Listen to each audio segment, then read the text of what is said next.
ഇതേണ്ട അപ്പോൾ ചിക്കൻ വാങ്ങിച്ചുകൊണ്ട് വന്നിട്ടുണ്ട്. ഇത് നമ്മുടെ മോഹൻലാൽ കാണിക്കണവർ ഇത് കാണുമ്പോൾ ഓർമ്മ ഒരു എക്സസൈസ്. ഇതെന്താണ് മുഴുവനോടെ വാങ്ങിച്ചതെന്ന് ചോദിച്ചാൽ എനിക്ക് ഈ മരത്തിൽ വെച്ച് അവർ വെട്ടാൻ നേരത്ത് മരത്തിൻ്റെ പൊടിയൊക്കെ ഉണ്ടാകും. നമുക്കിവിടെ കൊണ്ടുവന്നൊരു ഇരട്ടി പണിയായിരിക്കും. നമുക്ക് ചിക്കൻ മുറിക്കണത് അത്ര വലിയ പണിയല്ല, പക്ഷേ അത് അവർ വെട്ടിത്തരുമ്പോൾ ഭയങ്കര ചില സ്ഥലത്ത് മാത്രം കേട്ടോ. അപ്പോൾ ഈ ചിക്കൻ ഇന്ന് വാങ്ങിച്ചെന്തിനാണെന്ന് വെച്ചാൽ ഇതിൽ നിന്ന് 2 പീസ് ബെസ്റ്റ് പീസ് എടുത്തിട്ട് പിള്ളേർക്ക് എയർ ഫ്രയർ വെച്ചിട്ടൊന്ന് റെഡിയാക്കാനുണ്ട്. ഞാൻ അതൊന്നും ഉപയോഗിക്കാതെ വെച്ചേക്കുന്നത്, എനിക്ക് ഇഷ്ടമല്ല അങ്ങനത്തെ സാധനങ്ങളൊക്കെ. അപ്പോൾ ബാക്കിയുള്ളതൊക്കെ ഒന്ന് കട്ട് ചെയ്ത് ഫ്രീസറിൽ വെക്കാനുണ്ട്. ഈ കഴുത്തൊന്നും ഞങ്ങൾ എടുക്കില്ല, ഇതൊക്കെ മുറിച്ച് കളയണം. പിന്നെ അതൊക്കെ കട്ട് ചെയ്തിട്ട് ഞാൻ കാണിച്ചു തരാവേ. ഇതൊന്ന് കട്ട് ചെയ്യാം നമുക്ക്. ഇത് കണ്ട ഈ കത്തിയുടെ കാര്യം ഞാൻ പറഞ്ഞത് ഉണ്ടാ, കത്തിയുടെ പോലെ കണ്ട. അപ്പോൾ ഇതിൻ്റെയൊക്കെ അങ്ങോട്ട് പോകുമ്പോൾ കാണുന്ന ഭംഗിയൊക്കെ അങ്ങോട്ട് പോകും. ഇതൊന്ന് കട്ട് ചെയ്തെടുക്കാം നമുക്ക്.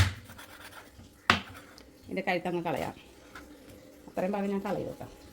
നമുക്ക് കട്ട് ചെയ്തെടുക്കാൻ വളരെ ഈസിയാണ് കേട്ടോ. എനിക്ക് ഈസിയാണ് ചിക്കൻ കട്ട് ചെയ്തെടുക്കാൻ. ആ ജോയിൻറ്റ് നോക്കി അങ്ങോട്ട് കട്ട് ചെയ്താൽ മതി.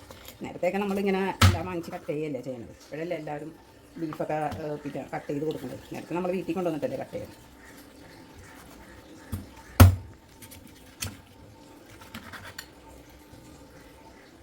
അപ്പോൾ ബ്രസ്റ്റ് പീസ് ഞാനിത് ഇങ്ങനെയാണ് കേട്ടോ വാർന്നെടുക്കുന്നത്.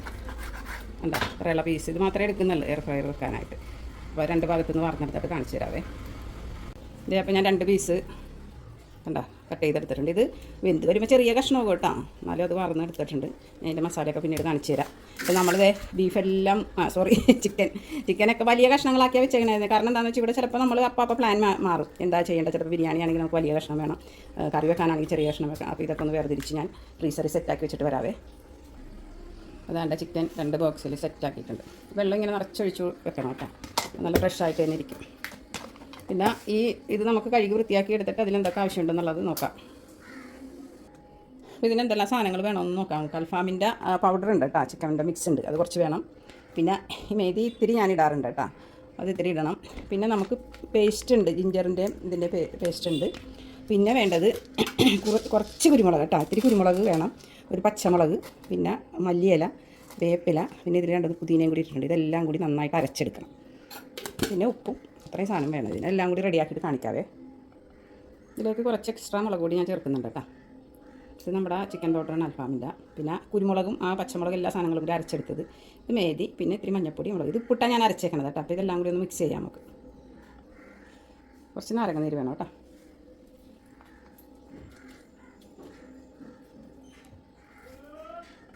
ചിക്കൻ കഴുകി വെള്ളം പോകാൻ വെച്ചിട്ടുണ്ട്. ചിക്കൻ്റെ വെള്ളമൊക്കെ പോയിട്ടുണ്ട്. അപ്പോൾ ഇതിലേക്ക് നമുക്ക് ഈ മസാല കൂടി പുരട്ടി വെക്കാം.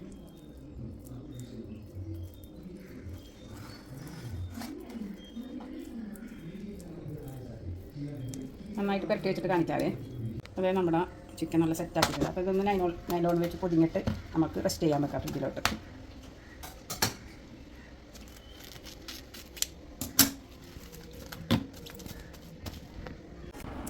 നമ്മൾ ഹാഫ് അവർ ചിക്കൻ ഫ്രിഡ്ജിൽ വെച്ചിരുന്നത് എടുത്തിട്ടുണ്ട് കേട്ടോ. നമുക്ക് ഇതിലേക്ക് വെച്ച് കൊടുക്കാം.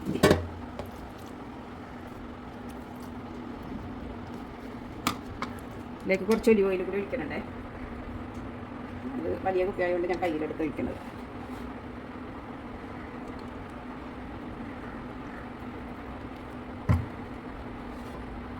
നമ്മളിതിലേക്ക് വെച്ച് കൊടുക്കാം. ഓക്കെ,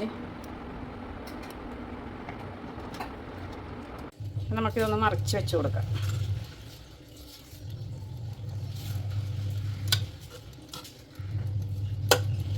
എൻ്റെ സൈഡിലിരിക്കണ ലിവറാണ് കേട്ടോ, എനിക്ക് ഇഷ്ടമാണ് ലിവർ തിന്നെ. അപ്പോൾ ഇത് നമ്മളെ ചിക്കൻ സൂപ്പറായിട്ട് റെഡി ആയിട്ടുണ്ട്. അപ്പോൾ നമുക്കൊന്ന് അലങ്കരിച്ച് കൊടുക്കാം. ഇത്തിരി മല്ലിയില ഇട്ടിട്ടുണ്ട്. അതെ, അതിൻ്റെ കുറവ് വേണ്ട. 2 സവാള. ഞാനുണ്ട്, അടിപൊളിയല്ലേ?